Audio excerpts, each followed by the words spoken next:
Episode के starting में हमें वो बंदा दिखाया जाता है जो कि बोल रहा था, अगर तुम लेबरिंथ में जाने के लिए इतने ही डेस्परेट हो तो क्या तुम मेरा ग्रुप ज्वाइन करना चाहोगे एज अ पोर्टर। फिर वो कहता है कि अगर तुम चाहो तो हम तुम्हें सामान उठाने के लिए साथ ले जा सकते हैं, और वो ये बोलते हुए स्माइल कर रहा था। फिर सीन शिफ्ट होके अगले ही पल हमें जंगल का दिखाया जाता है, जिसमें कि खुले आसमान के नीचे पहाड़ों के बीच से होते हुए कुछ लोगों का ग्रुप गाड़ी में बैठ के अवेलियो माउंटेन में जा रहा था, जो कि उसी बंदे का ग्रुप था। हालांकि उनमें से कोई भी बात नहीं कर रहा था। तभी अचानक से वो बंदा हंसते हुए फॉर्जर की तरफ देख के बोलता है कि तुमसे मिलके अच्छा लगा, और बोलता है कि न्यू डंजन में मिली लूट को उठाने के लिए किसी को ढूंढना सच में ही मुश्किल है। तो उसको ऐसा बोलता देख फॉर्जर उसकी तरफ घूर के देखता है, लेकिन कुछ नहीं बोलता, और साइड में जा रहे कुछ एडवेंचरर्स को देख के बोलता है कि अब गिल्ड के सारे एडवेंचरर्स न्यू एरिया में जा रहे हैं, तो जाहिर सी बात है कि एक पोर्टर को ढूंढना सच में मुश्किल है। हाँ, पर फिर भी, और वो ऐसा सोच ही रहा होता है कि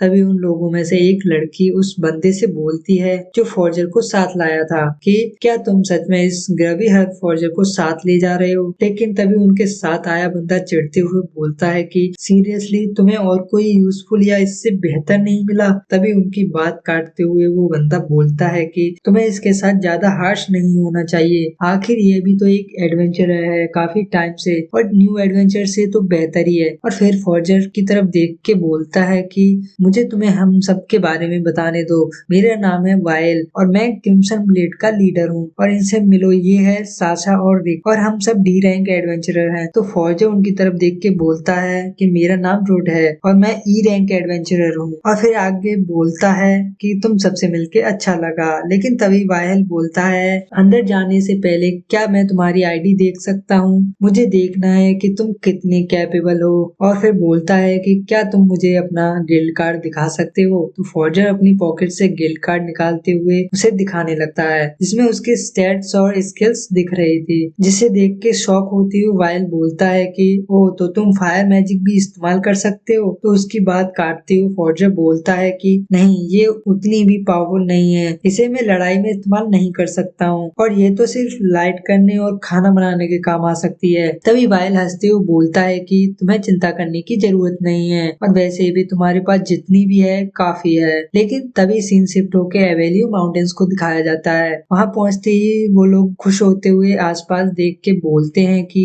ये जगह सच में ही एक ब्यूटीफुल प्लेस है। और फिर वाइल आगे जाते हुए उन सभी से बोलता है कि सामने दिख रहे उस गेट के पीछे ही हाल ही में मिली एवेलियो लेबिरिंथ है। तभी एक्साइटेड होते हुए साशा बोलती है कि अब मुझे भी उन मॉन्स्टर को मारना है अपने हाथों से। और फिर रिक बोलता है कि फिर किस बात का इंतजार है, हमें जल्दी अंदर चल के सब कुछ एक्सप्लोर करना चाहिए। तभी गेट ओपन होता है और वो सब अंदर का नजारा देख के शॉक हो जाते हैं, क्योंकि अंदर बहुत सारे एडवेंचरर्स के ग्रुप थे। इसे देख के ऐसा लग रहा था ये जगह पहले से ही फुल है, क्योंकि यहाँ पर हर जगह ग्रुप्स हैं। कोई मॉन्स्टर्स को मार रहा था तो कोई लूट कर रहा था। और फिर वाइल अपने साथियों से बोलता है कि लगता है ज्यादातर लोगों ने फर्स्ट फ्लोर लगभग एक्सप्लोर कर लिया है। तो रिक साइड में खड़ी साशा को देख के बोलता है कि हमें इस लेबिरिंथ के और अंदर जाना चाहिए, वहाँ इस फ्लोर के मुकाबले बहुत कम लोग होंगे। तो साशा उसकी बात सुन के खुश होते हुए बोलती है कि ये सुनने में काफी अच्छा प्लान लग रहा है। तो उनकी बात काटते हुए फॉर्जर उनसे बोलता है कि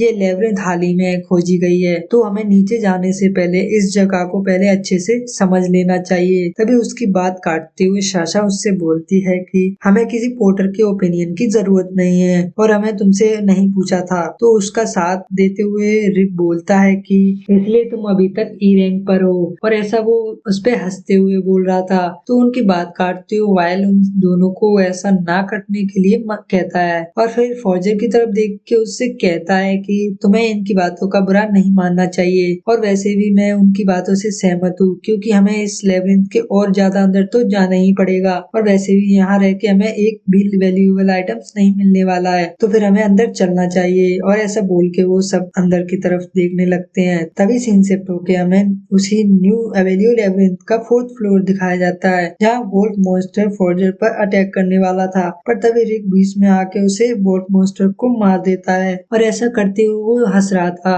तभी रिक फॉर्जर की तरफ इविल स्माइल करते हुए बोलता है कि क्या तुम इस कमजोर मॉन्स्टर से भी डर गए। तभी साशा पागलों की तरह हंसते हुए उन मॉन्स्टर को मारने लगती है। तो फॉर्जर उन्हें देख के मन ही मन सोचता है कि ये दोनों दोनों तो सच में स्ट्रॉन्ग हैं, पर मैं इससे ज्यादा ठीक से मूव नहीं कर सकता। तो ऐसा सोचते हुए अपने हाथों की तरफ देखता है, तब हमें पता चलता है उसके हाथ कांप रहे हैं, क्योंकि वो सिर्फ ई रैंक पर है और ई रैंक के मुकाबले डी रैंक ज्यादा पावरफुल है, क्योंकि इन दोनों में जो पावर का गैप है वो सच में ही बहुत ज्यादा है। तभी हमें दिखाया जाता है एक वोल्फ मॉन्स्टर जो जमीन पर बहुत जोर से गिरता है, जिसे वाइल्ड ने डिफीट किया था। तो इन मॉन्स्टर्स को इतना इजीली मरता देख साशा सभी से बोलती है कि अच्छा हुआ हम सब नीचे फ्लोर्स पर आ गए, क्योंकि यहाँ कोई और ग्रुप्स नहीं है हमसे कम्पीट करने के लिए, तो ये सारे वैल्यूएबल आइटम सब हमारे हैं। तभी ग्रुप लीडर उन सभी से बोलता है कि यहाँ के मॉन्स्टर काफी हद तक स्ट्रॉन्ग थे और यहाँ के ट्रेजर भी काफी वैल्यूएबल हैं, और ऐसा वो अपने हाथ में पहनी उस शाइनी रिंग को देखकर बोल रहा था। लेकिन तभी रिक फॉर्जर की तरफ चिल्लाते हुए बोलता है कि क्या तुमने अभी तक लूट नहीं की है, क्या तुम सुन भी रहे हो मेरी बात फॉर्जर? तो फॉर्जर उसकी तरफ देख के बोलता है कि ये वाला वोल्फ मॉन्स्टर इतना ज्यादा डैमेज है कि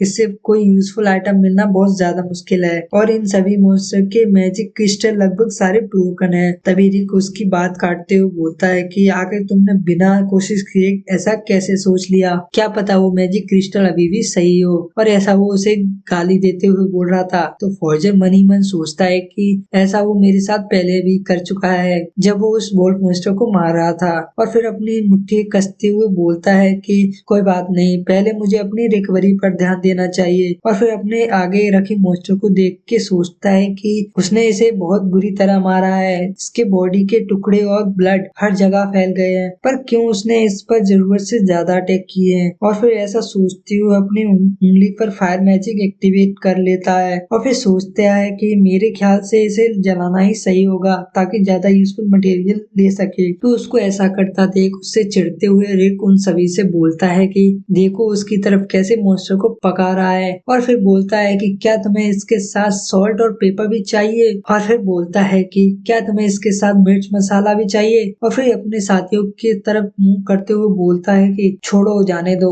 और वैसे भी हमने लगभग सब कुछ एक्सप्लोर कर लिया है तो ये काफी है। और फिर गॉड से माफी मांगते हुए बोलता है कि ऐसा लग रहा है जैसे ये मॉन्स्टर मीट भी खुद को खाने के लिए इनवाइट कर रहा है। तभी शासा बोलती है कि छी ये सब बोलना बंद करो, ये कितना डिस्गस्टिंग है। और फिर रिक से बोलती है कि क्या तुम्हें याद नहीं एडवेंचर्स को मॉन्स्टर का मांस खाना मना है, अगर करप्टेड एनर्जी बॉडी के अंदर चली गई तो किसी को नहीं पता आगे क्या होगा। तो इस पे रिक शासा से बोलता है कि मैं तो बस तुम्हारे साथ मजाक कर रहा था, और वैसे भी हमें इससे बहुत फायदा मिल सकता है। और वो ऐसा बोल ही रहा था कि तभी अचानक से उन सब पे बहुत ज्यादा पावर का प्रेशर पड़ने लगता है, और ये प्रेशर इतना ज्यादा पावरफुल था कि उन सबके पसीने छूटने लगते हैं। तभी अचानक से धमाके की आवाज से एक बहुत बड़े मॉन्स्टर का पैर उनके सामने आ जाता है, और वो सब सोचते हैं कि ये सिचुएशन बिल्कुल भी सही नहीं है, क्योंकि उनके सामने खड़ा मॉन्स्टर कोई आम मॉन्स्टर नहीं था, एक बहुत ज्यादा पावरफुल मॉन्स्टर है जो कि अपने आप में ही एक रेयर स्पीसीज है।